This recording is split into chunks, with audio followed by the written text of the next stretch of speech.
Hey, everybody. Welcome back to the Son of a Blitch podcast. I'm your host, George Blitch, and I just wrapped up a wonderful conversation with Patrick Durkin. For those who aren't aware, he has been a lifelong outdoor writer. He is a frequent contributor over at the MeatEater website at themeateater.com. Just search his name, you'll see all those articles. You can also go check out patrickdurkinoutdoors.com, which he features his weekly and biweekly newspaper articles there, his submissions. He shares those as well. So there's a ton of different articles that he's been a part of. You can go check out. Today, we kind of talk about that history, how that started, how he kind of got involved in becoming a writer and then working with newspapers and then outdoor magazines and then, eventually now, teaming up on Meat Eater contributions. But we really kind of covered a lot of other things in his life too. His time in the Navy a little bit. We talked a little bit about the trip back to Normandy where they had their 80th anniversary of D-Day. We talked a lot about that and just a lot of life philosophy lessons, things that were important to him. We really covered a lot of ground today, and I think you guys are really going to enjoy this conversation. Patrick's just a wonderful guy, and it was really an honor and a privilege to sit down and chat with him. So I hope you guys will tune in. Make sure you check out all the show notes below because there's a lot of links so you can go and follow his writings and his career and a lot of other things we kind of talked about and touched on today. So without further ado, here's the podcast with Patrick Durkin. Y'all enjoy. Hey, Pat, thanks for joining me today. How are you? I'm doing fine. I really appreciate this chance to talk to you, George. Oh man, I'm excited too. I know we've kind of been chatting about this here for months and it's really great to sit down with you and there's so many questions I want to ask. I kind of just figured for people who may not be familiar with your work, with your writing, with your history, maybe we can go ahead and go back to talking about where you were born and raised. Maybe, some of the mentors kind of got you into the outdoor space and the writing space. And, then I want to talk about, your Navy career and obviously your illustrious writing career, working with Meat Eater. And there's so many things that we'll thread throughout there. But I kind of just figured give a little bit of a foundation on kind of, where you come from and we'll kind of go from there. Well, thanks, George. Yeah, I grew up in Madison, Wisconsin, and I lived on the far west side of town. And one thing I really didn't realize at the time that I was lucky in that era was I could walk out the back door of my parents' house, cross a railroad track nearby, and walk down to the Lake Mendota. It was about a mile-long walk. And then I would carry a little backpack and a fishing rod and that kind of stuff and a rubber raft on my shoulder. And I could go out fishing. And I used to fish from the shore down there. And then when I got to be early teens, I bought this rubber raft from Army Navy store and got into that. Also on that railroad track, in that era, this is back in the 1960s, that railroad track was pretty much the far west side of Madison. And since then, the city's grown up quite a bit of, like 2 to 3 miles beyond there. But in that era, I could still take my bow and arrow and hunt that railroad track pretty effectively. And you couldn't shoot like a 22 or something, but you could shoot a bow and arrow and nobody would bother you. And pellet rifles, I tended to avoid those because the police would see that and think you're going to be shooting. In that era, we still had telephone poles with these glass things up on, I don't know what to call them, but Yeah, like the ceramic conduits and stuff. like that, and they get shot out by kids. And so I just learned to not, if the cops didn't care about you shooting a bow and arrow, but anytime they saw a gun, they would stop and ask you what you're up to. So anyway, that was my background as a little kid. And so I was able to go hunting and fishing right from my backyard, back in the 1960s, early 70s. And I used to, in that era too, it's kind of fun to think about how I could ride my bicycle out 5 miles and be deer hunting. And, I could carry my shotgun on, in that era, Wisconsin required you to carry your gun in the case. So I just put the shotgun in the case and tie it to the bar in my bicycle and go riding out. And same with the bow and arrow. I was shooting a recurve back then because we didn't have compounds when I first started hunting. So I really I was one of four boys in my family, and I was the only one that really had that real strong desire for hunting and fishing. One of my brothers still fishes, but the other two don't do either. My dad was kind of a casual hunter, but he's an excellent shot. So I got a little coaching from him on how to shoot a rifle. He wasn't into bows, and his dad was more of a hunter than he was. So it's just I always find that kind of interesting how families, kids find their way, what interests them, and that's why I could talk about this recruitment stuff, hunting all day, because it's so unpredictable how we get young people into hunting and fishing. And in my case, my dad was not worried about creating the next generation of hunters. Just that's kind of a modern thing that we worry about in that era. If you hunted or fished, that, that wasn't just that wasn't they weren't worrying about the long-term hunting population back then. So that's my background. I was basically a bluegill and perch fisherman as a kid. Crappies when they'd be on the shores, and then small game. But by age of 15, I was getting serious about bow hunting, and then I killed my first deer as a teenager with a recurve when I was 17, I think.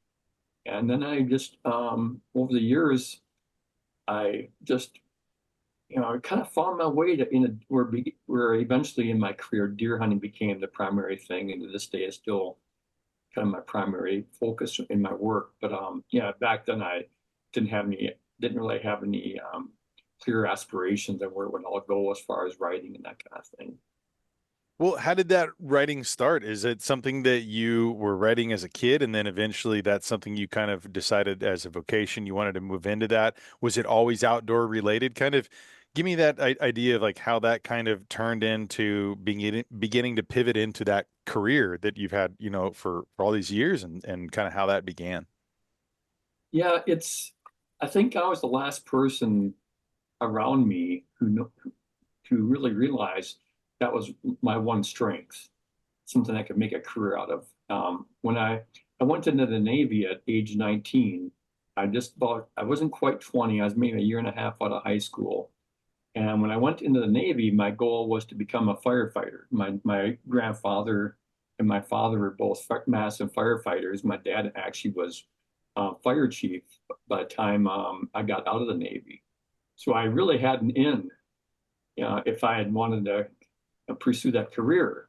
But my dad had this good advice about I should finish off, go back to college, get my degree in journalism, and then if I still wanted to be a firefighter, he'd always say it'd be a great part-time job for a firefighter. When you're not on duty, you could work on freelancing. But by the time I got out of college, after the Navy, I spent 5 years in the Navy.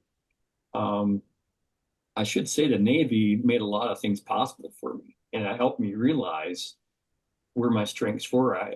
Because I wanted to go into firefighting, the Navy trained me in damage control. I was, they didn't call it damage controlman, but that's basically what I was trained in. Though was how to quickly patch holes, whatever pipes break, whatever it might be. So I learned how to weld. I learned all the different forms of welding, whether it's with arc welding or gas welding, sheet metal work, pipe fitting, and there's just a lot of good trade skills I learned in the Navy. At the same time, though, I was writing home a lot to friends and family, and over those years, those 5 years, it was interesting how many people started telling me, when you get out, you should go into journalism or go into some kind of writing career because they really liked the way I was writing my letters. And in fact, I even bought a manual typewriter back then because of the ship I was on. I could sit, and bang away on a typewriter much faster than I could handwriting letters. So that's what I did. And so by the time I came out, I kind of had this idea that maybe I should at least explore journalism and then see where it takes me. And the next thing you know, I ended up in a career in journalism. I started off at a newspaper in Oshkosh, Wisconsin, worked there for 8 years, and never did get into firefighting. And I've often, when my dad was still alive, I told him a couple of times, Dad, if I'd listened to you, I could have been retired by now. Just but here I am at age 68, and I'm still cranking away, and I'm not complaining. I'm just saying that's just the way life, unfolds sometimes. And you get into something like what's really your passion. And obviously, writing and reporting was something I got real passionate about, and editing and those different skills. And so the thing I take away from it too, though, George, is that one thing I really liked about the Navy was by working these trade skills the Navy taught me to function effectively on a ship. I started to realize that I wasn't as good as some of the other guys around me in those skills. And those guys, I think, probably got out and put those skills to work out in the marketplace, whether they worked in shipyards or wherever it might be. They probably did pretty well for themselves. One guy I know ran his own hardware store in Dallas, Texas for all of his career.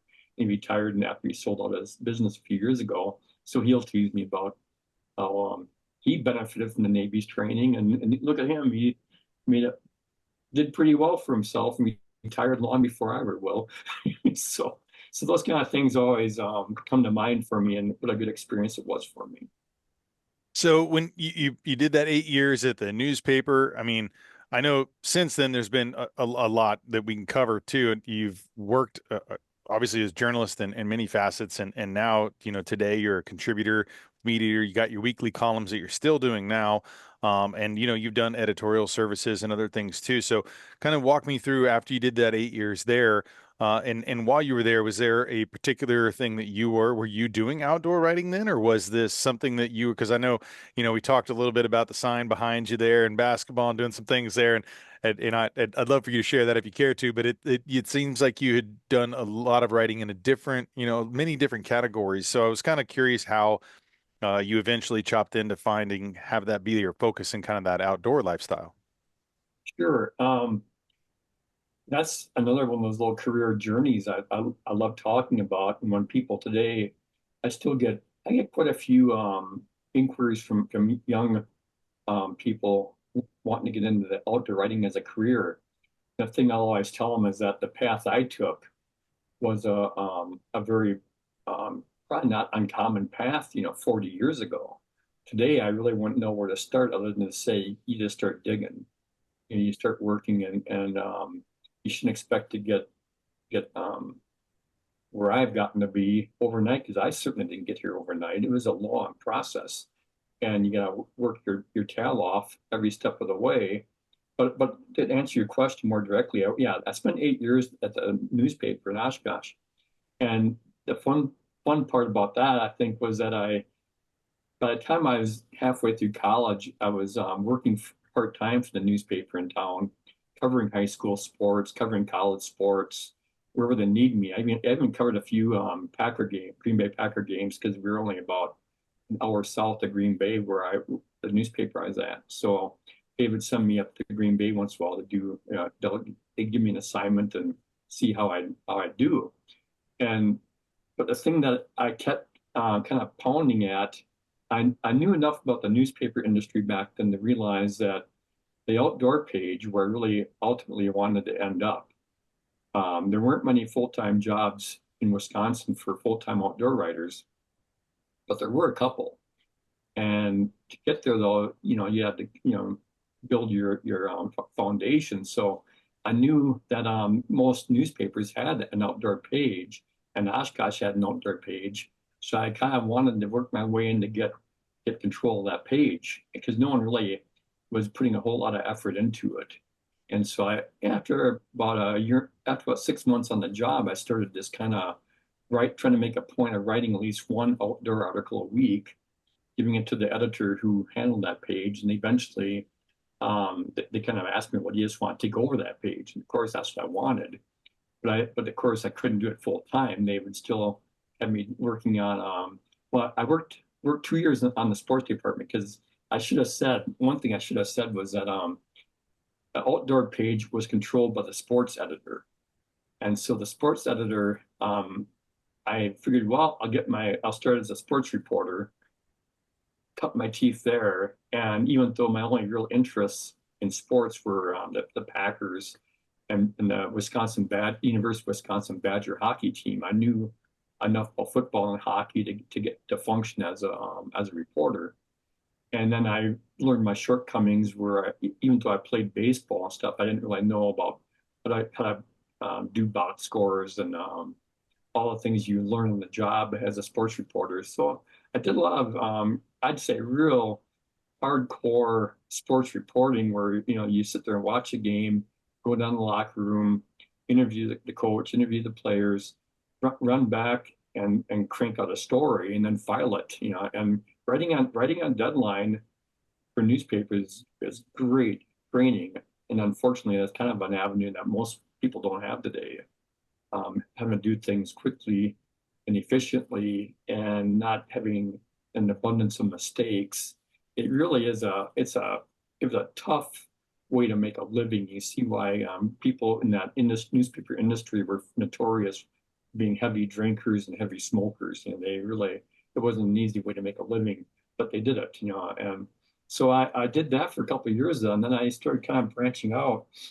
And when I got control of the outdoor page, I became a regular beat reporter for the Wisconsin Oshkosh school system. I covered the Oshkosh school boards and the high schools, and spent a lot of time on covering the nuts and bolts of a school board and school budgets and learning how teacher unions negotiate, things. And it was good training. It was really excellent where you really dig into union contracts and how teachers negotiate, how school boards negotiate, and how they juggle all these things. So I did that for another couple of years. And then eventually, after about 4 years in the newspaper, they promoted me to be weekend editor, where I was in charge of the weekend newspapers. And I was still doing the outdoors beat though the whole time. And along the way, George, I used to interview a guy for some of my local outdoor stories named Al Hofacker. And Al was one of the original founders and creators of a magazine called Deer and Deer Hunting Magazine. And they started in 1977 in Appleton, Wisconsin, which is only about 25 miles up the road from Oshkosh. So I got to know Al. And he was just a real good local conservationist guy who was, he not only ran the magazine, but was real involved in the politics of deer management, wildlife management in Wisconsin, and really engaged. So I learned a lot from him. And one day, about 8 years into my newspaper career, they contacted me at the magazine, asked me if I was ever interested in switching over into magazine work. And I have to say, I really wasn't into it. I was on a newspaper track. I loved newspaper work. My goal was to become the outdoor editor at the Milwaukee Journal, which was then just the Milwaukee Journal. And later it became the Milwaukee Journal Sentinel. And this is where you started to realize, even though it's much easier to see in hindsight, that the media industry was changing. Mhm. Newspapers are fading, newspapers started consolidating, magazines were still doing pretty good, but I didn't really realize till like 20 years into my career, basically, that I was riding this wave of dying media. As newspapers were starting to fade, I was stepping off into magazines, and about the time I left the magazine in 2001, left Deer and Deer Hunting in 2001, well, the magazine industry was collapsing too.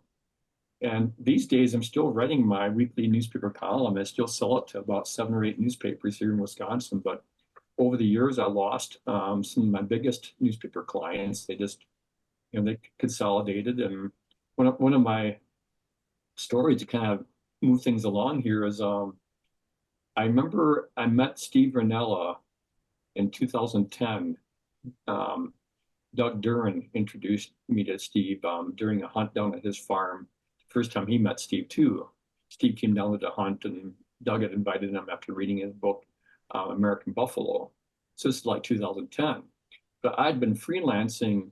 I started freelancing full time in 2001, and so I was cobbling together different sources of income, and I found I was pretty good at it. It really freelancing worked out great for me because I was always I never needed someone to tell me to go to work. I was always pretty self-motivated, and I always had this I knew enough about freelancing by the time I started doing it 20 years into my career that you have to write and edit as if there's a gun to your head. That if you're not constantly cranking, finding new outlets for your work, and then also not doing it for free or for a bad price, you have to really insist on being paid and paid a fair wage. I'm still not great at that, but I think I could be making more probably than I am. But I think I'm not a great negotiator either. But I am a hard worker. So anyway, the reason I mentioned Steve at that point was one of my stories that I've shared, started sharing more openly, is that in 2018, this is like Steve, I think he started MeatEater around 2012 or so, right in that era. And then he started his podcast in 2015. I think he had the Netflix TV show going by then. But we had stayed in touch, he would call once in a while when he was working on articles, and I'd share information on who to contact here or there. Um, you know, it was a good mutual respect type of relationship where if I needed help, I knew I could call him for advice on something, and if he needed help, same thing. But when Steve was got that podcast rolling, and then next thing you know, he's got this whole big thing taking off. I remember in 2018, Doug and I were in La Crosse, Wisconsin, and Steve was in town to be the keynote speaker at a Leopold event, a Leopold event down there at, I think it was at the local college there in La Crosse. The conservation type group had brought him in. So while he's in town, Giannis Tellis was his producer back then for the podcast, asked if we'd be available to do a couple of podcasts. So of course, I'll always say no one says no to Steve Rinella. And what was kind of fun about that, it ended up being we recorded the podcast in the morning, and then they said, "Well, you got time to do one in the afternoon?" So I said, "Of course, yes." And after lunch, just getting ready to start recording another podcast, and Steve told Giannis to wait a second. Then he asked me if he said, "Hey, I'm going to be starting on expanding MeatEater here over the next few months, and would you be interested in doing some regular writing for us?" And of course, at the time, George, I really didn't need extra work. I was really busy beyond belief already, Sure. commitments. But I had the sense to realize you don't say no to Steve Rinella. He offers you something, you make room for it. And so I did. So I almost instantly said, of course, when do I start, basically? And um, I think within a couple of weeks, then we got together and figured out how often I could write for him and what kind of work I'd be doing. And then different editors came and went the first couple of years at MeatEater. And within 2 years, though, by the time Spencer Newhart became the editor, online editor for MeatEater, I think Spencer came in like maybe 6 months into my first few articles for MeatEater, and I started hitting it off with Spencer, and then we kind of settled on a format for my work where it'd be a longer version of articles. Not I think I started off writing 1,000-word articles, and then after a while we started realizing, well, some of these topics I'm tackling really they just can't be done in that short of space. Based on newspaper format, they need to be expanded into more of a magazine, long form articles. So with Spencer's help, I started doing that, and that's kind of where I've been ever since. These days, Maggie Hudlow is now my editor at MeatEater, and um, it's I really believe in this idea that when it comes to work, that you give it your best shot every day. That you can't mail it in some days and just hope that that will get you by. That I really believe in the idea that you make your best effort every day when you sit down, and that's how you stay in business. And I keep little motivational things on my written up. You can't see it from here, but around me, I have little motivational quotes from people that help, keep me inspired basically. One of them is a Vince Lombardi quote where he let's see here. This is the Vince Lombardi. Uh-huh. Perfect, perfection is unattainable. Excuse me again. Perfection is unattainable because we're human, but in striving for perfection, we'll achieve excellence. And I always think that's a powerful way to look at the world, that you can't be perfect, but you can strive for that perfection. And that in the process, maybe you'll get to be where your work is excellent. And I think and he had another great line about work being something where you should always do the best, because it's not an every now and then thing. It's an every time. And I think people who play sports at a high level, I'm not an athlete, but I can relate to the guys who say things like, I read once Mike Holmgren talked about how when you coach quarterbacks, you coach them to hit something like this big, about the size of the opening in your hands, and that you try to hit that 30 yards down the field. And if you start settling for less than that, well, the ball starts wandering around. And I think hunters know exactly what he's talking about, that you aim small, you miss small.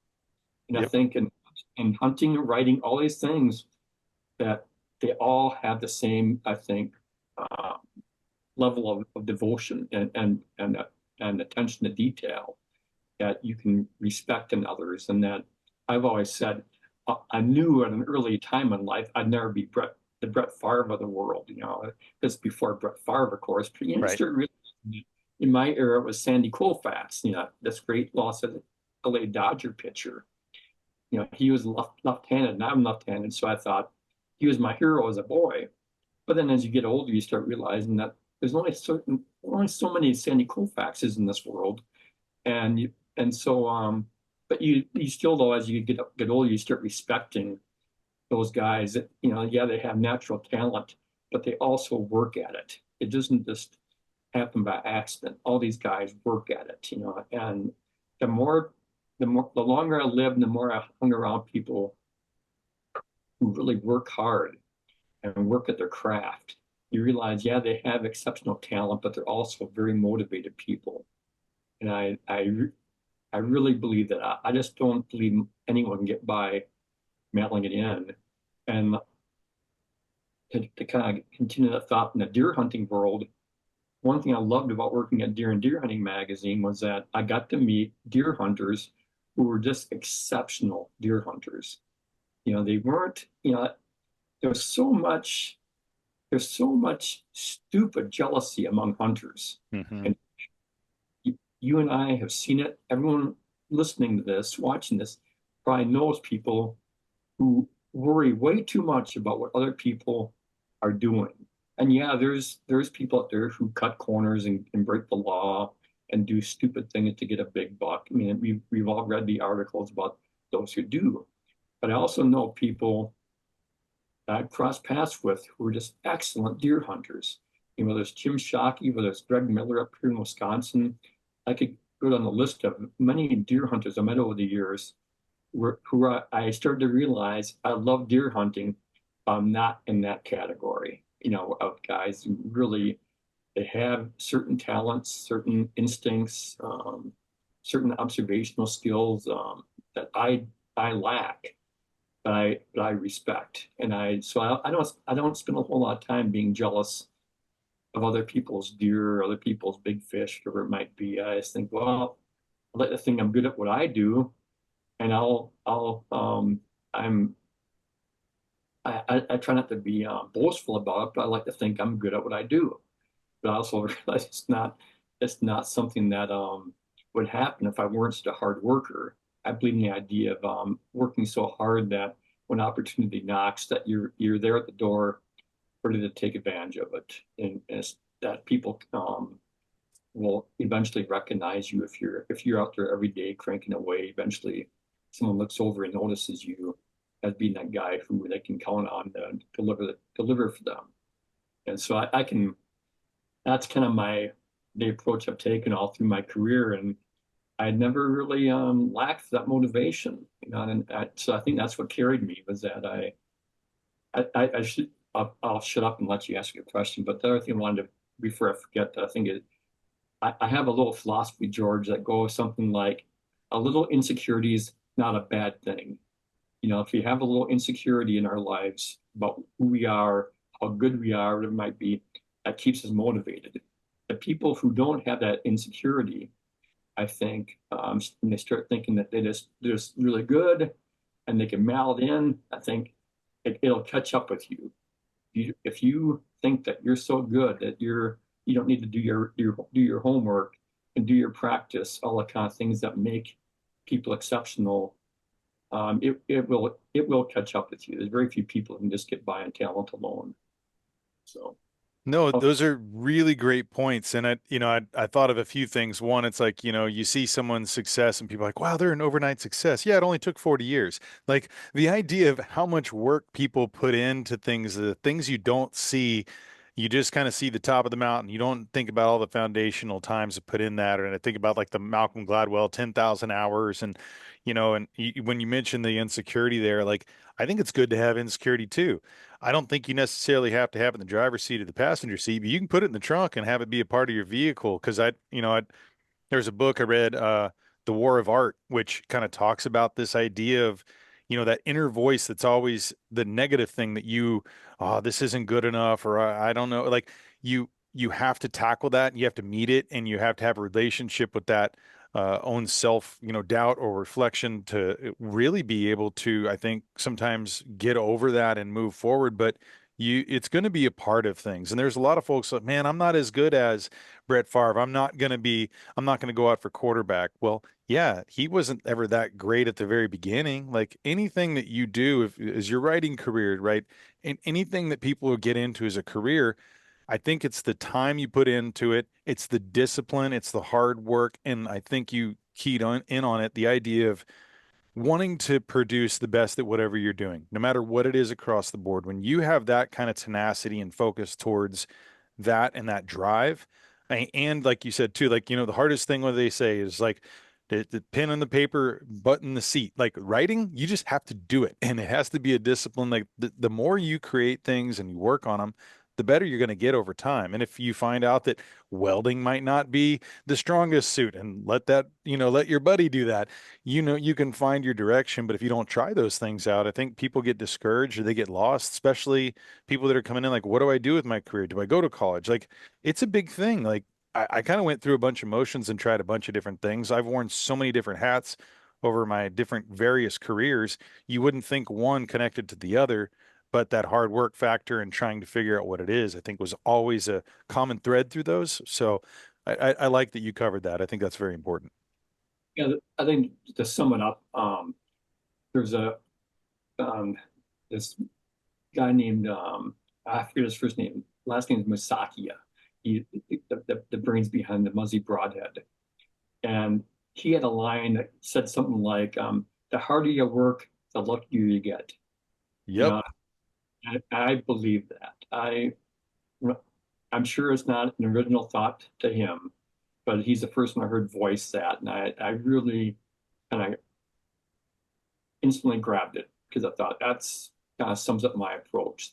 Because you do recognize these unique talents around you, and that you've read about, whatever it might be. From my little lines I've often used to my staff at Deer and Deer Hunting Magazine was that we can't all be Mozart. You know, you know, there's only one Mozart, and Hmm. find our find our niche out there and be our best at what we do. And yeah, we aren't going to be famous 100 years from now.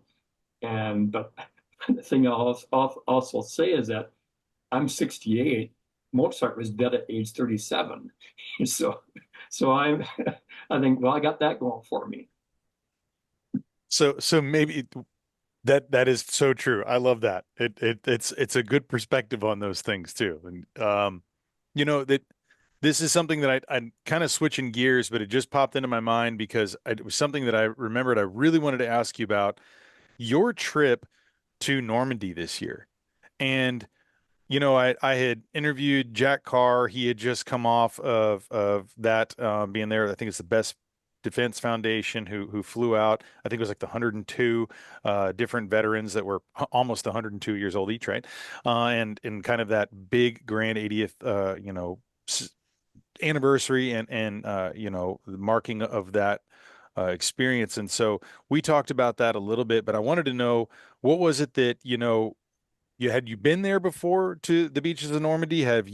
What made you decide that, hey, I'm going to go, and what was that experience like for you? I know it's not, it's kind of out of left field here, but it's something that I wanted to make sure we covered it because I felt like that was such a profound, honoring of our really our heroes. And so I really wanted to, know your perspective, obviously, spending time in the Navy and what that was like for you personally. It was, about a year ago, I got the idea that, I'm not getting any younger. And I've read a lot about D-Day over the years. And my main fascination with military stuff though is through the Navy. And therefore I've always been even more fascinated by Guadalcanal, the big battles of the Pacific, Iwo Jima and Okinawa, these horrible, horrible battles the Marines and sailors fought in the Pacific. But I also knew that the Navy played a huge role in Normandy. And so I always had that interest. And I just, plus I always have this abiding respect for the Marine Corps. The Marine Corps is part of the Navy. They don't often like to acknowledge that, but they make jokes about it. But when I was in the Navy, one of the things I used to take a little, I'd be a little bit embarrassed by it, but when we used to have Marines come on board our ship for various time periods. And the Marines were always these cut, chiseled guys who were really in shape. And sailors tended not to quite be that way. But anyway, to get back on track, so when I started thinking about Normandy, I thought, I've read a lot about World War II in Europe and in the Pacific. And I thought, D-Day, that's emotional stuff. I just the heroism, the idea of these guys coming ashore and just many of them just being wiped out within seconds, And I think we've all seen movie Saving Private Ryan. And I think even before Saving Private Ryan, I remember being moved reading about Normandy and what happened there.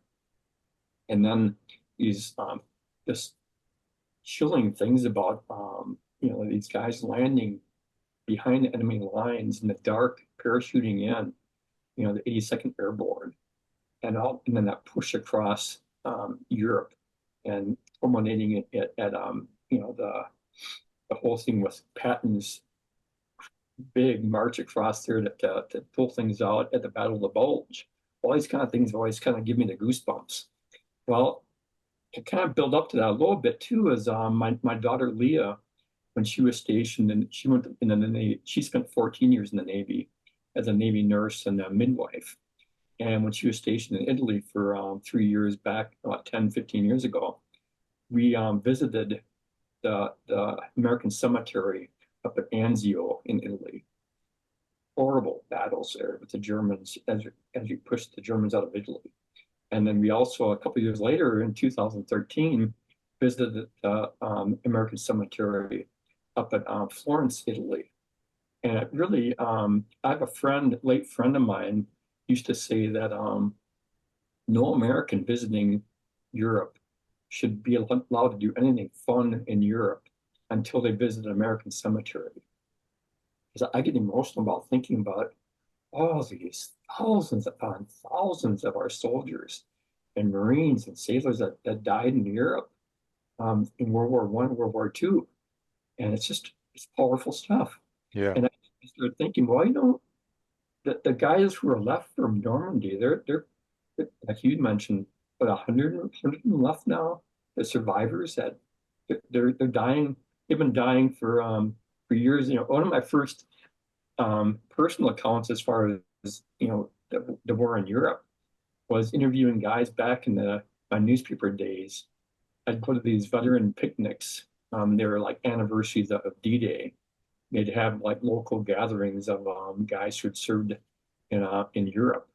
And I remember going to this one picnic and interviewing these guys who are now long gone, who were then the age I'm at now, and interviewing them, and they're recounting their stories in Europe. So that kind of stuff always resonated with me. And so the idea of going to Normandy, I started thinking, I don't go there soon, I might not ever get there. You can't take anything for granted when once you're in your 60s, I think. Yeah. Yeah. And so, the way it turned out, my wife had a former co-worker who settled in France a few years ago, and she volunteered to be our guide basically. So we weren't able to visit Normandy on the anniversary day itself because all the dignitaries were up there.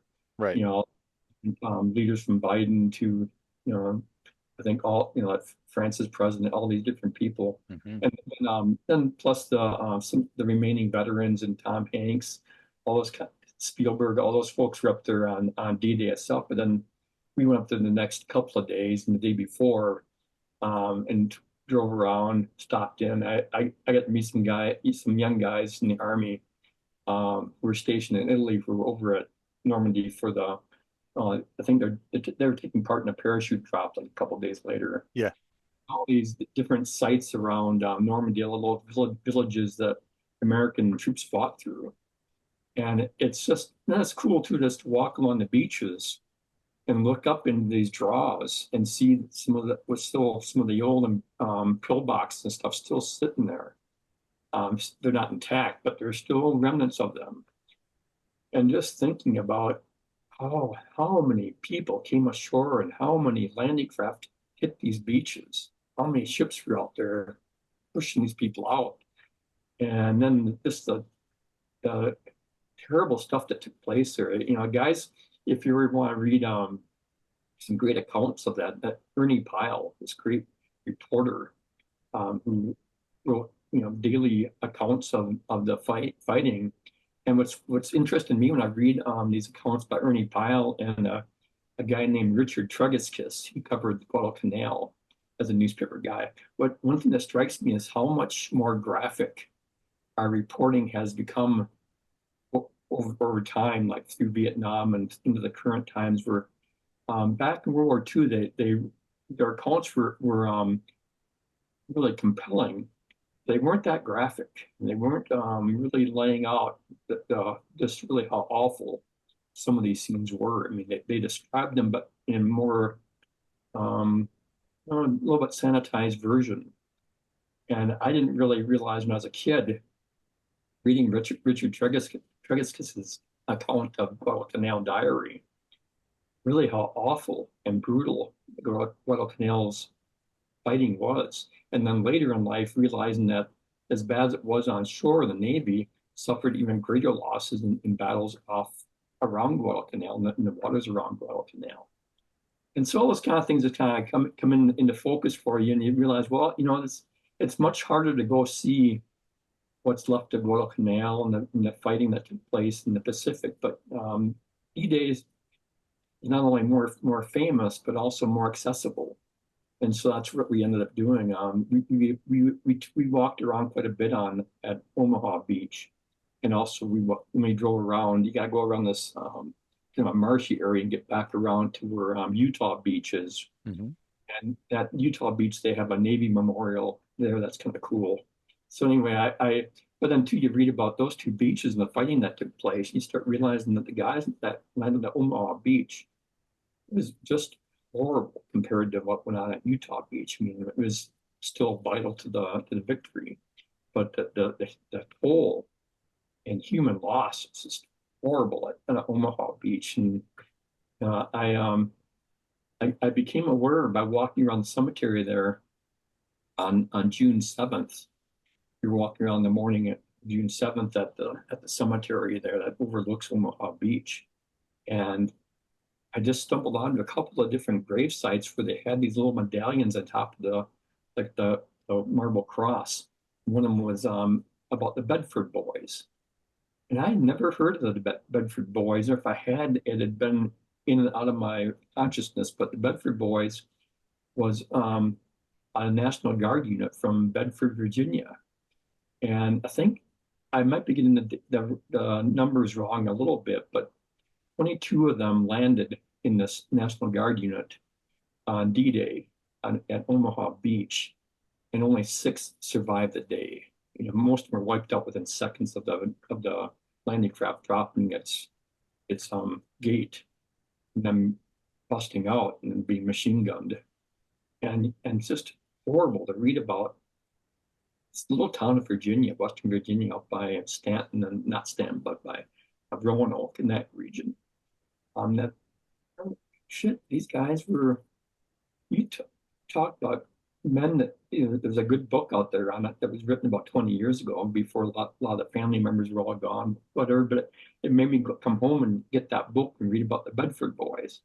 And then I always think it's fun how as we learn about stuff, we realize you can never stop learning. It's just a matter of, you know, sometimes you got to jump off and read other stuff too. But, you can read, and you can spend the rest of your life reading books about D-Day and Yeah. never, and just, we did a good job recording that history, but still, it'll always be for ourselves personally, always incomplete. So I guess that's my effort by going there. I think it was kind of just get a better appreciation of what this was all about. And I was thinking it still would have been fun if I would have put a little more thought into it, to start walking those beaches where the British and Canadians came on at Sword and I forget the name of Sword and Gold beaches, and then walk all the way up and go all the way around all the way to Utah Beach and just get an idea of how much planning,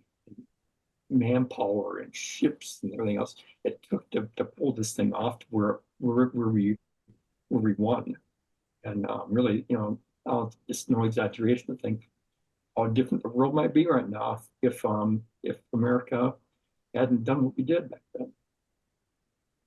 What is So it? What was it like for when you're there, and what were the locals?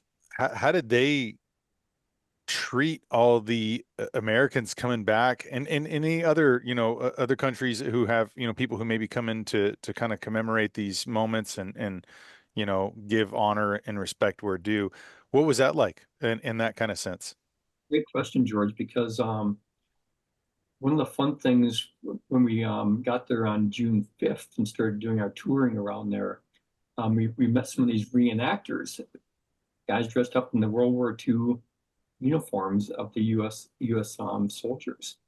And the first group I saw these guys gathering, I walked over and just said hello, and they're all young guys. They're probably like in their 30s, a little bit older than the typical soldier of that era, of the World War II era, but still young enough to look the part compared to me. It was twice their age, and but they were from Spain. They were young guys from Spain who wanted to come down to over to Normandy, not and they actually came north to Normandy from Spain, but they wanted to take part in this and be part of the reenactments and hang out in these because they have all these little places set up where they're reenacting um the soldiers and how they camped, how they organized, and they had all the old jeeps, and they had like little parades going through. I think in St. Mary Iglesia, where this famous scene in the movie about D-Day, the longest day. Hmm. This famous scene where this American paratrooper gets hung up in the steeple of a church and plays dead until the Germans cut him down. And he has to let them know he's alive, and they captured him. But then when the Americans came in, they got him, rescued him. But all those kind of stories you see it in real life. Here's that guy. They still have a dummy hanging there in that church steeple. You got the parachute up on top, and the dummy hanging down below about where he would have been hanging Hmm. in his death. So the Germans didn't shoot him, because a lot of those paratroopers that landed off site landed in the middle of the German troops. They were mowed down before they even got hit the ground. They were dead, shot already.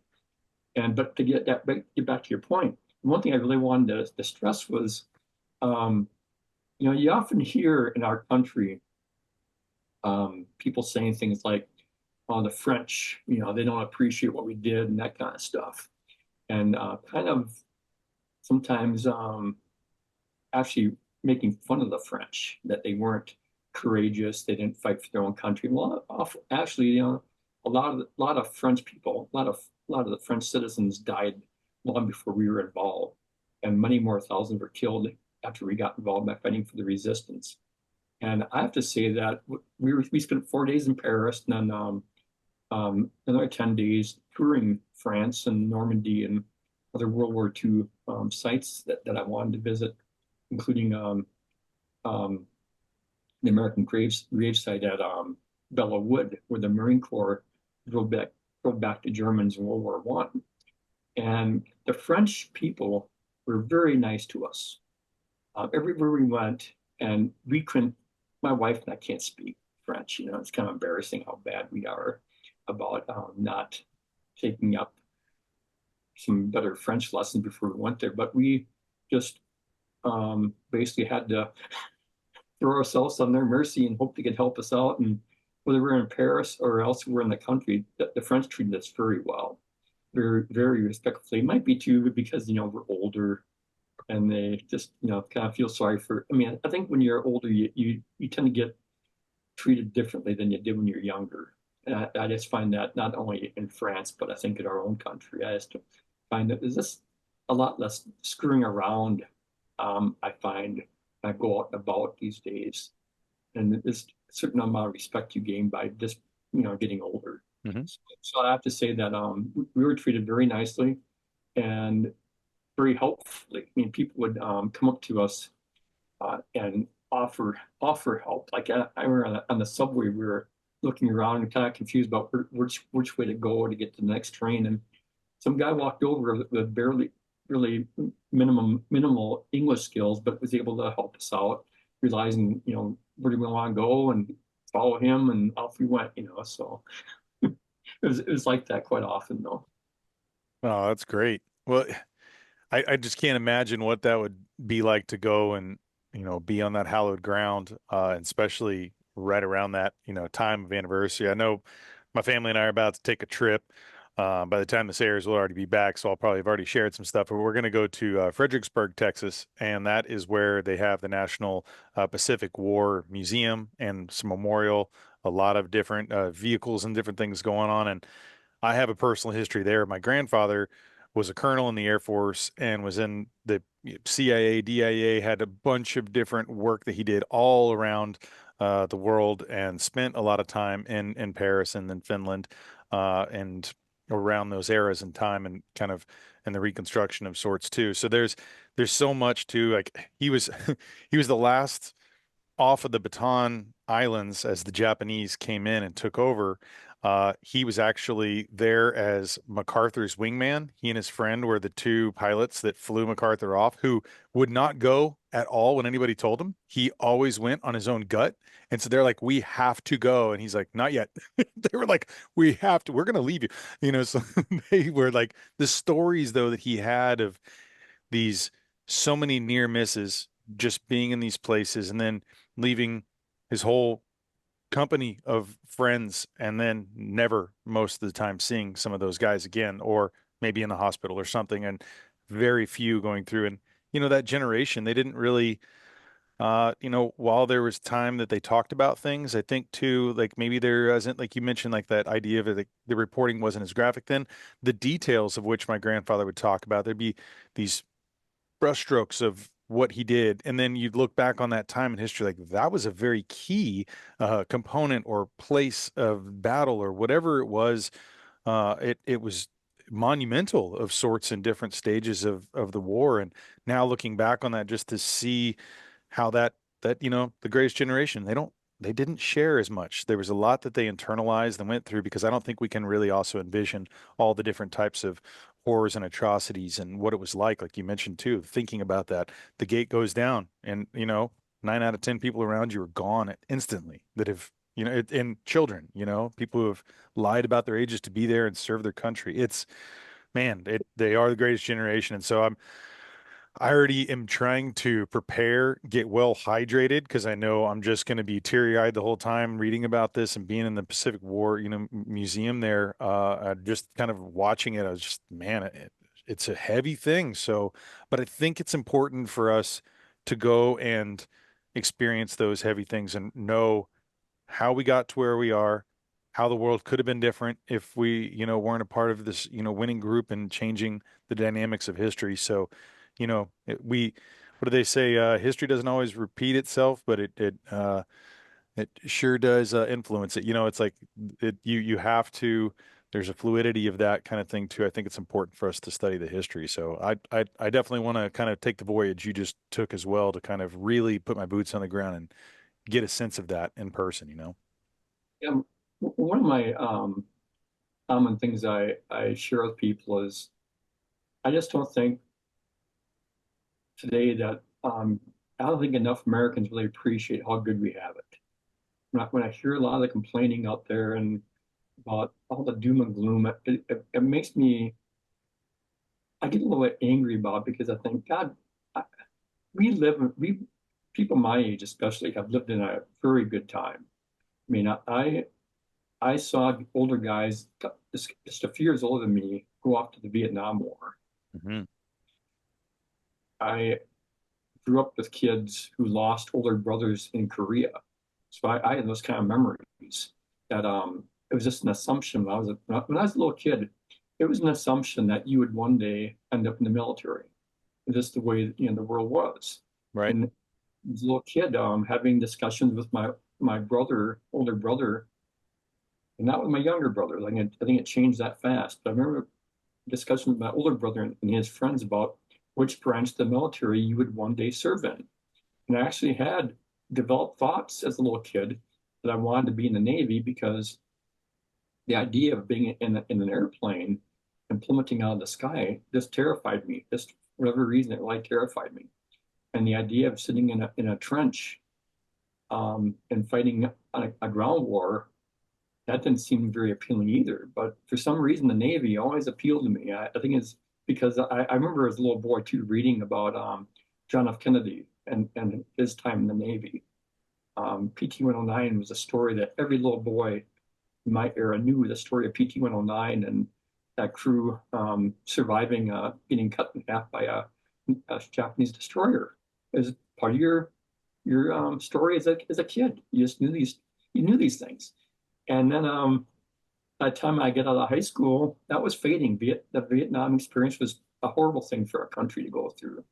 And I still believe though in the idea of public service and something that I think is important. And I often say the Navy for me was a real formative part of my life. I have a tattoo on my left leg about how it basically created the life I have now.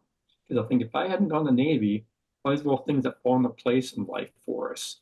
And one of the things that fell into place for me was when I was in the Navy, the ship I was on went in the dry dock in 1978 for a year. So I took that time to take a night class. In that night class, I met my wife. Later on, we got married, had three little girls that were now adults. But I think if all of those things hadn't worked out the way they did, I never would have met this girl from New Jersey. I was from Wisconsin. I wouldn't have had the three daughters we have now. All these things that play out in life that there's no there's no guiding force that I was following. I just was kind of taking good opportunities as they arose and capitalizing on them. But and then next thing you know, you have a whole life behind you, and you think, well, it would have been a lot different if I would have stayed home, and I would have never had these exposures to people on the ship. Living with other people on the ship who came from all walks of life, literally. Guys from the ghettos of Baltimore, the ghettos of Chicago, and just then serving on a ship, and they're now your shipmates, and you want to get along with people. And it's one thing. My dad had this theory, George. I think you'll appreciate. I grew up in a house where I shared a bedroom with three brothers, and my two sisters shared a bedroom. And my dad would say later in life, he thinks it's one of the reasons we, as a society, have gotten so contentious with each other is that we haven't learned to live together. He said, look, kids today each have their own room. A lot of times they have their own computer, their own TV. They live in these little isolated blocks. And I've often thought, without realizing it, by growing up in a room with three brothers and learning how to, function in that environment was good preparation for boot camp, is good preparation for living in a ship where you're sharing a room, a berthing quarters with, in my case, like 180 guys in this big berthing part of the ship I was on. I was on a big destroyer tender. It's a 650-foot long ship. And we were basically a repair ship. We'd pull into port, and other Navy ships like destroyers and cruisers would pull up alongside, and frigates, we go work on those ships. And but you learn, you know, you may not like someone, but you sure as hell better learn to get along with them when you got those duties to perform. And that's where I think the military, if nothing else, it teaches you a lot about human relationships and how to get along with people, and then realizing every day that a guy who grew up in Queens, New York, whatever it might be, with um, uh, what was this guy I'm thinking of? He became a really good friend. Phil Bonilla was his name, but he was a Puerto Rican, and he used to always tease me about how unprepared I was for life on the street.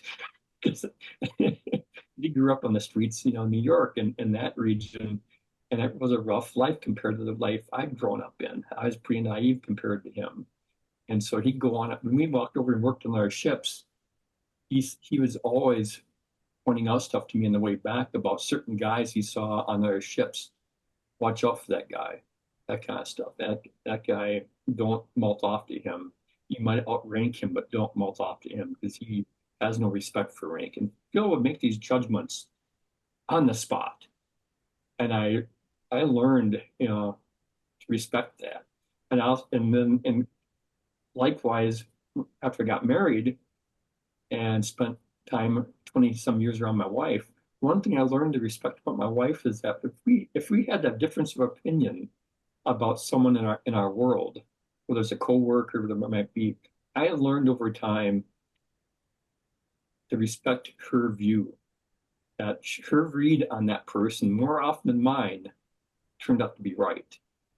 And I always thought that was always, for me, that was always instructive. I think I go through life as kind of a Pollyanna, always expecting the best of people.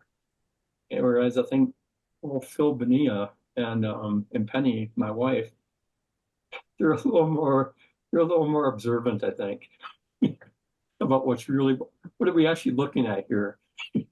So so I think I made my life as a reporter who has to be tuned into people, but I still realize that I'm not always as perceptive as I think I might could be, so Well, I think also having that idea like that, hoping that it always works out too. You have a positivity and a lens of which I think that kind of gives that hope, credence, and that it kind of, because there's so many things in the world too. If people only just focus on the negative, and there's people who do all the time, we see it, right? I mean, it's all the time. And when you do that, it's very discouraging. It's not a good way to live your life, but being aware to different things too. I see it a lot of times. I grew up in Houston, and there's certain street smarts you get from being in a major city, and things you see and pick up on that I would see with other friends they wouldn't pick up on. I'm like, yo, that right there, there's something about to go down. We need to move out of here. And like my wife and I were just the other day, like we picked up on this one guy that was like, there's something ain't right now. And just being aware of our surroundings and being cued in enough. And then there's other people were walking right by, and I was like, this guy's really, he's probably high on something. There was something that he was way off. And everyone else just around, I was like, this guy doesn't seem right. He's like calling out people and what they're wearing. I don't like that. I don't like that. And I'm like, here he's talking to himself. I'm like, okay, we're gonna go ahead and head on out across the parking lot, go to the other store, and it was something just to be aware of. But I think, yeah, focus. I think I want to focus back on what you said too about that idea of like having, growing up with brothers and sisters, and you kind of have this forced reconciliation of sorts of like how you're going to work well with others. And it is true. I think there is something to say about that isolationism of having your own room, your own thing. That's kind of new. Before, growing up with my parents and beyond there, every kid stepped in the same room, and there's sometimes bigger families, and whatever it was, that there was a way that you had to learn to get along a little better. And I think it's important that we kind of have to do that these days and really accept each other and our neighbors, whether we have the same opinions or different opinions, just being able to respect it, right? Respect that people have their own. When you were talking about kind of your journey and, obviously through our whole conversation, it got me thinking a lot about something that I ask all my guests, and that's about this idea of legacy. And I'm curious about yours, and how you view your legacy. And you can approach this however you want. It doesn't, like, how do you hope to be remembered when you're gone? Like, what is it that you think about? Do you think about that on a daily basis, or, a weekly, monthly, whatever it may be, on your contributions from your work side of things? And then obviously you have a big family and like your family side of things. So I was just kind of curious, is that something you think about? And if so, how do you approach that idea of legacy in that personal and professional setting? I think my work legacy, I think I'll have no control over it. How it I really don't spend a whole lot of time worrying about that. I figure it'll take care of itself. And I remember there's a great book written back in I think probably the late 70s, early 80s. It was written by Ben Bradley, this former Washington Post editor, real famous editor of the Washington Post. But he had for a brief time a real close rapport with President Kennedy. And someplace in that book he said that Kennedy once told him that once you're gone, who the hell cares? As far as you know what people are writing about you and saying about you. And I think that's kind of the way and I think too, it's just a recognition that we can't control it. Hmm. And so I figure it kind of goes back to my thoughts earlier that while we're here, while we're working, you give it your best shot. You put it out there and you can back it up, and you just try to always achieve that level of effort every day in your work. And then hope, then that's kind of trusting that if it remains relevant in people's lives, they'll find it. I think it's easier to find stuff now than it's ever been. You know, I Sure. can I can find I can find examples, George, in my daily life almost, where I hear someone saying something and I'll think, you probably read that on the MeatEater website at some point in your life in recent years, because I don't think you would have gotten that particular little nugget somewhere else. But you just have to realize, and I think this is where newspapers were great training, is that you realize real quickly at newspapers and magazines that most people do not read bylines.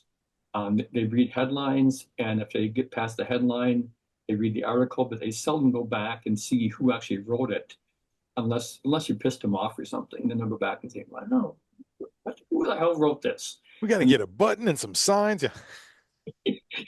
so, so you think, I, I just hope that of course, I hope my stuff isn't forgotten when I'm gone. I'm hoping there's occasionally a Google search that will turn up something I wrote, for a newspaper or Steve's MeatEater website or American Hunter magazine, whatever it might be. Because most of the stuff does get online and lives there for a long time Mhm. now. And so I hope somebody will find some use in this stuff. But what's always humbling about working in this space, though, is that no matter how famous you think you might be, or how I just kind of assume that most people haven't read my stuff, or if they've read my stuff, they don't recognize that I was the one behind it. I meet people regularly. You stop by the house, and all of a sudden they'll go, "Oh, I see your MeatEater sticker in your truck. You like MeatEater?" I said, "Yeah."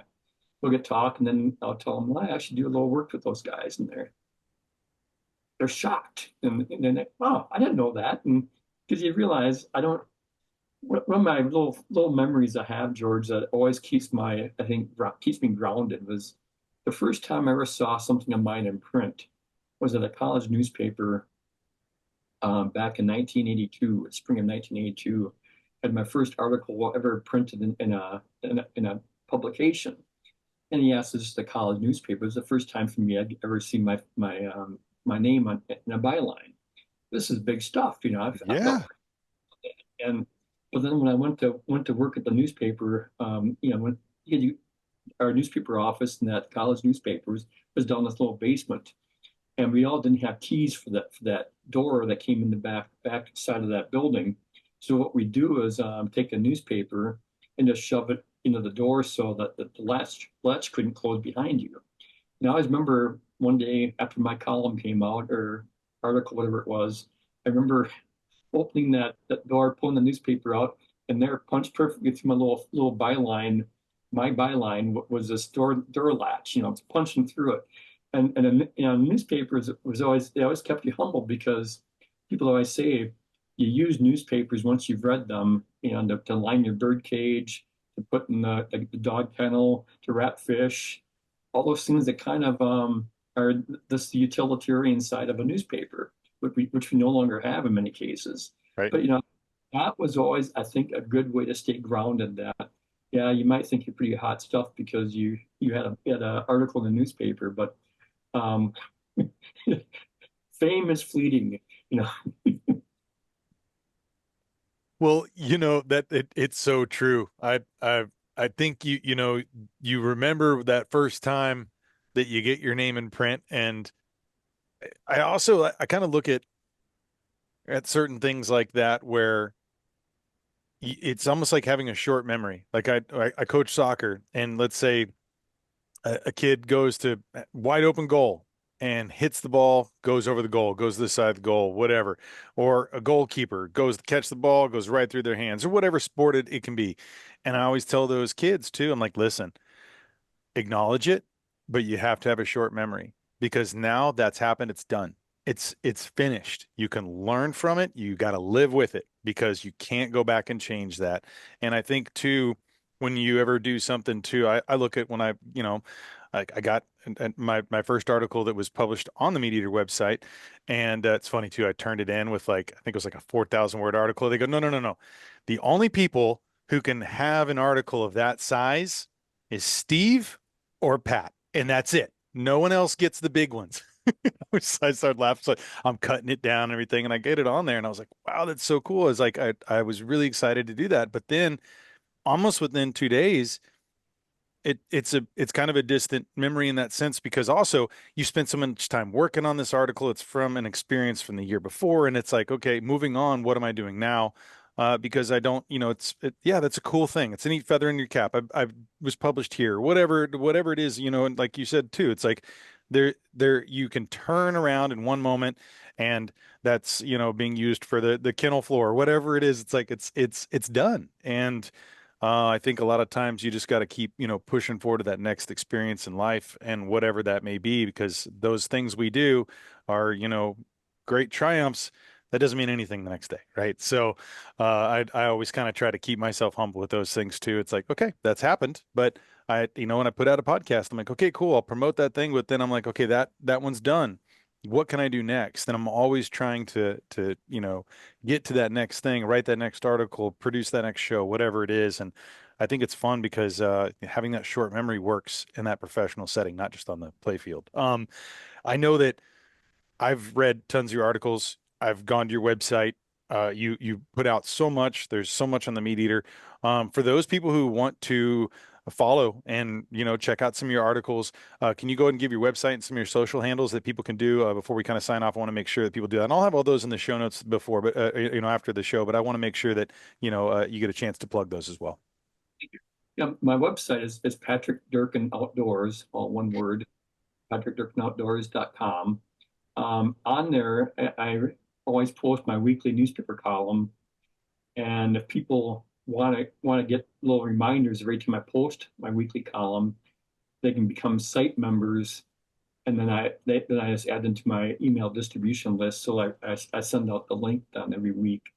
I also let's see, MeatEater. I was pretty regular with them, every 2 weeks for a long time.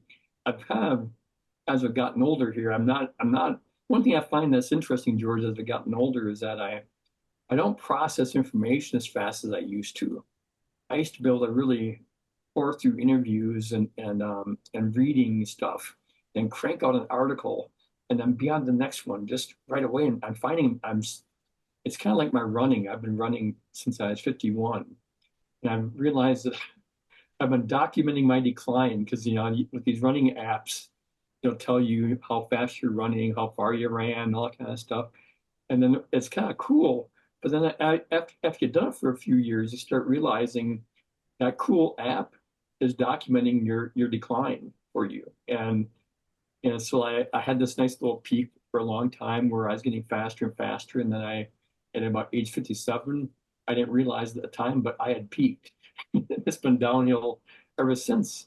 And I look at my work and I hope my quality, the finished product is still there. And I'm finding I'm just not getting it out there as much as I used to. And it's kind of frustrating because I think, well, I'm 68, so I suppose it's inevitable that this will happen. But until Maggie and Steve or whoever else is looking at my stuff tells me, hey, maybe it's time to, maybe your time has come. Because I think, because we all know that's kind of the inevitable facts of life, that we all have our day, and at some point it goes. But to get back to your question, though, I'm also on Instagram, and that's just at Patrick Durkin Outdoors, and Facebook, and I'm pretty easy to find. If you just Google my name and outdoors, you'll find my website, and also my MeatEater stuff. And MeatEater does a good job.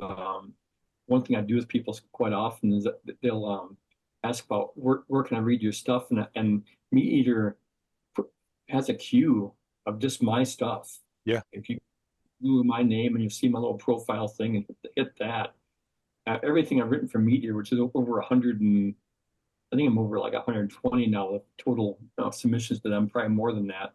It's all there. And in fact, I'm already at a point in my career where I've forgotten half the stuff I've written. I go back and I'll go, oh yeah, I That wrote was that. good. Yeah. There's oftentimes, George, I call something up of mine. I'll read the lead and go, what the hell? I wrote that, and God, it must have made sense in the moment, because that's one thing that's always fun about writing is that you don't really realize until you're a few years down the road that how much in the moment we live. And Hmm. so a lead in the article, it makes so much sense in the moment, makes virtually no sense 5 years from now. All the context that goes into our daily thoughts and stuff, and it's just I think it's kind of a fun thing to experience too, where um, it's finish a little thought there about how it's just also ephemeral, just it's here and gone. I remember one of my early lessons when I actually was working full time.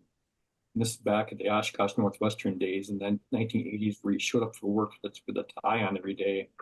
I remember one time writing an article, and this is the days before the modern era of you press a button, the newspaper page would roll out in the back room. Well, they used to do it where the headlines would print out on a piece of paper, and the text would print on another piece of wax paper, and they go over to this big blue sheet and start laying the strips down with the X-Acto knives, cutting off, and then wrapping the leg to the next column. I always remember I had this one article I'd written, a front page article, and when I came to the jump page, it jumped inside the paper. It overlapped an advertisement by about maybe 6 lines of type that were hanging over the advertisement. I always remember this woman in the back shop. Her name is Janet Grable.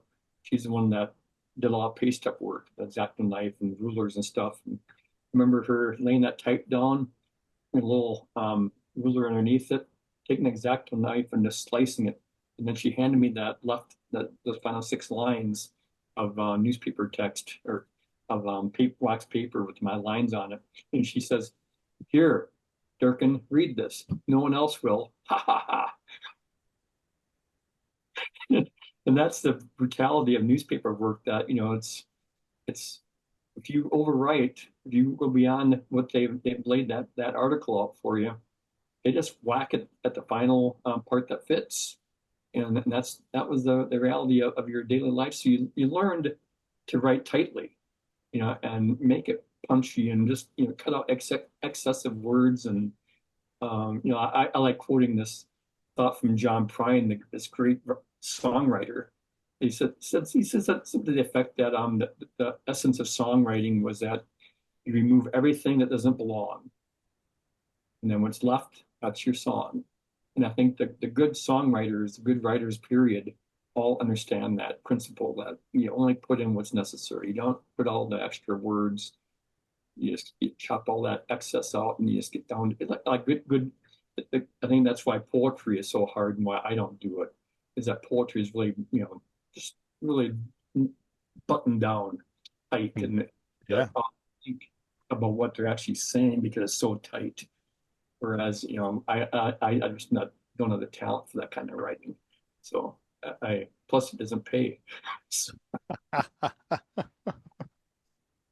Well, I got to study under a guy named Harvey Arden, who was a National Geographic staff writer for 20, I think 5 years, put out a bunch of books, kind of working when I used to travel with indigenous elders around the world and put together life stories and messages. And I remember I would write articles, or we were working on one of our books, and I'd hand it over to him, and he'd hand back something, and I'm like, there's no words left. He's like, yes, it's too much. You need to cut down. I was like, there's literally one sentence. He's like, and it was a good one. The other 20 or whatever, they had to get out of there. So it taught me before I thought, oh, I have to go and expand all these things. He's like, people don't have the attention for that a lot of times. And if you're going to be published, sometimes they're going to give you this much space.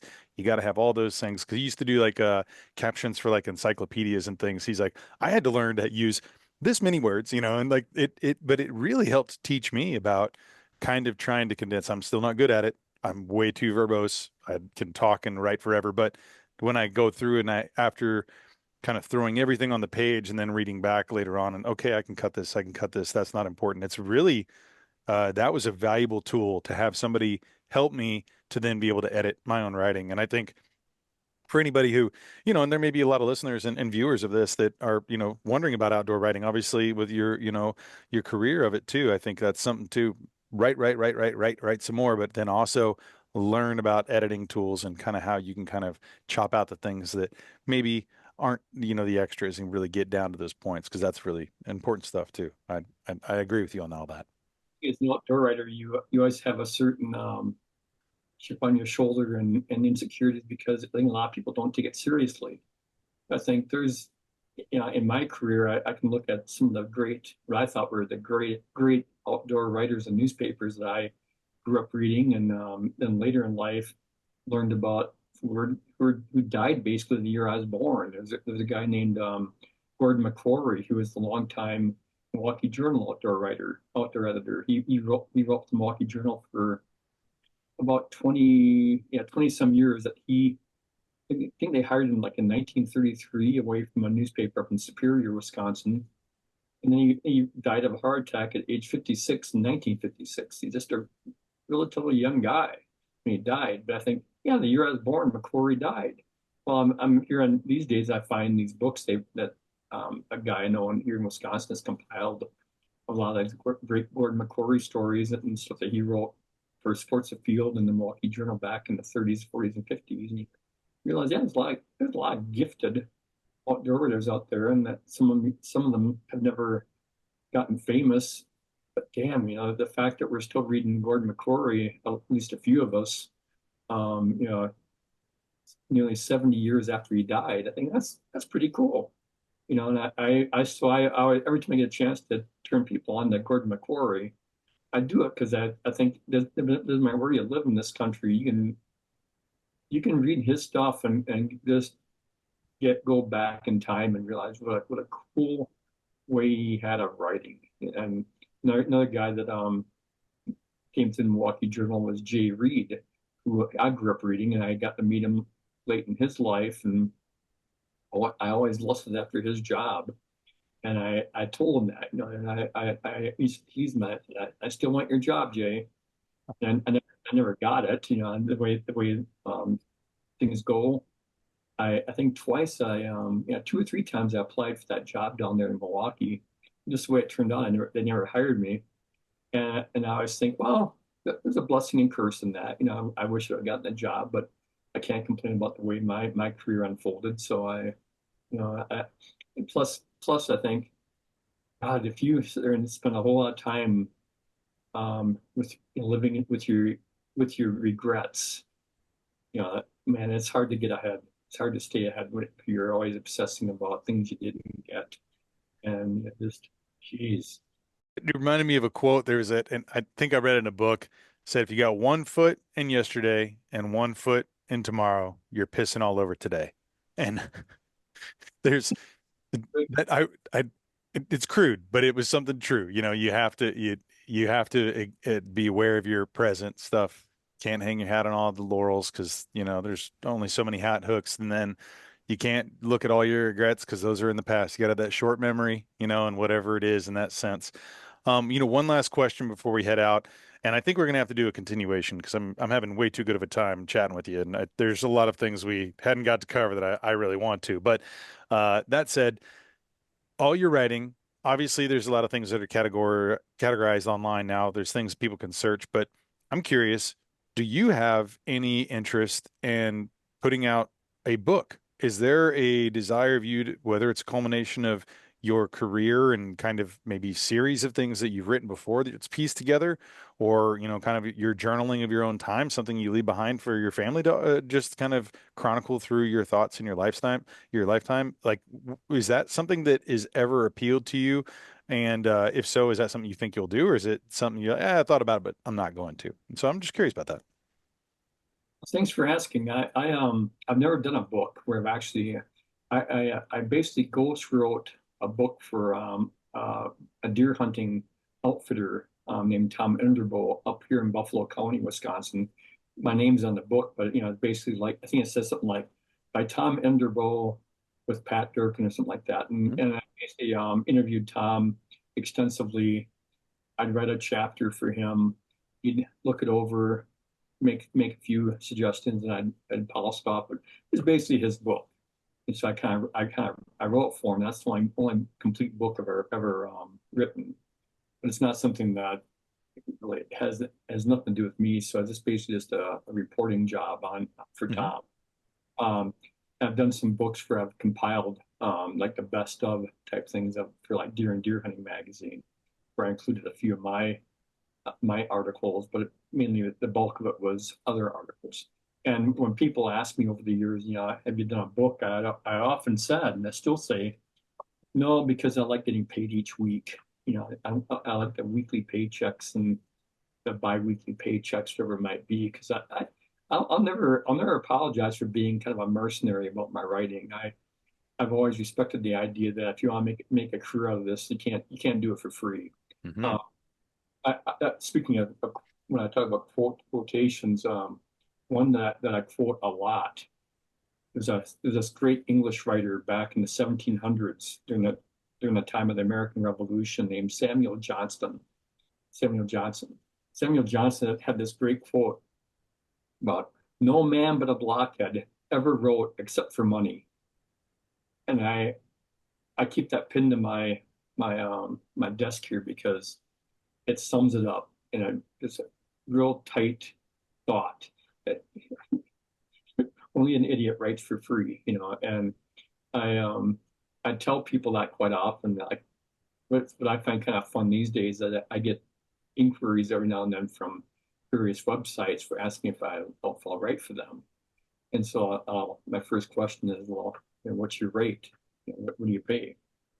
And some of them say, I'm not sure what you're talking about. I say, well, I don't write for free. I'm making a living at this. And because I think, if you write for a hobby, fine, but you know, it has to make money if you want to stay at it. And I think a lot of people on social media will find that out over the years now. I mean, that they're having fun cranking out videos, and there might be for their websites, but at some point, if it's not putting diapers on your kids or putting food in your refrigerator, it won't last. And I think that's just the the harsh reality of writing and content creating, whatever you want to call it, it comes down to the same thing that it's got to pay the bills. It can't just be for fun. Unless you're independently wealthy, and which I'm not and never will be. And I always think though that I look at my work and how many hours I put into stuff over the years, and I don't sit around questioning my effort. I don't have regrets about it. Oh, I wish I don't think when I'm up on the deathbed, if that's how I go, I don't think I'll ever say, I wish I'd spent more time hunting or fishing, or I spent more time with my kids. I like to think that my kids grew up understanding that if their dad wasn't such a hard worker, they wouldn't have had the lives they've had. And they wouldn't have had the opportunity to go to college and have and come out of college without any debt. My wife and I worked. We put them through college. Our one daughter who went into the Navy, she went through on ROTC. But I like to think my kids respect the fact that I was there, but I wasn't always around them every hour of the day and trying to be the perfect dad. I am who I am, and I think I like to think I like to think though, George, that bottom line, they knew I gave a damn. They knew I cared. They knew I loved them. And I think beyond that, I don't spend a whole lot of time worrying about where things go after I'm gone. I figure, well, it'll take care of itself.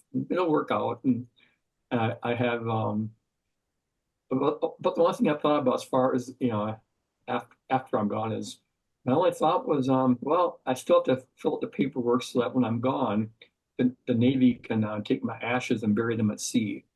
And I prefer to be buried in the casket, a real Navy burial. Hmm.